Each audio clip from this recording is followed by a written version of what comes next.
9 सालापासून आपण हा पतंगोत्सव करतोय। तर त्याकरता शाळेची मुलं मुली आणि त्यांचे आईवडीलसुद्धा यावे आणि त्यांनी हा पतंग उडवण्याचा आनंद लुटावा। कारण हल्ली मुलं जास्तीत जास्त मोबाईल आणि टी व्हीमध्ये गुंतलेत। तर आमचा हा उपक्रम का हा जुना खेळ आहे, हा राहू दे, वाढू दे। कारण पूर्वी पतंग भरपूर उडत होते, आता ही पोरं सगळं मोबाईल आणि हे टी व्ही बघत बसतात, त्यातच गुंतल्यात। त्याकरता आम्ही 9 सालापासून आमची टीम त्यात सक्रिय असतोय आणि पतंग आम्ही सूत्र बांधून वाटतोय।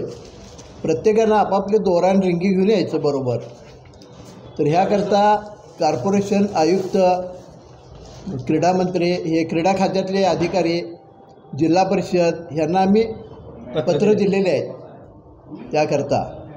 आणि ह्यावेळी गांधी मैदानात काय घेतलं, तिथं भरपूर शाळा आहेत तिथल्या तिथं, म्हणून तिथं घेतलं। नाही तर आपण छत्रपती शिवाजी स्टेडियमलाच घेत होतो काय। तर हे असे पतंग आपण सगळे सूत्र बांधून तयारच देतोय। ती तारीख 7 तारीख शनिवारी सकाळी 9 वाजता। सकाळी 9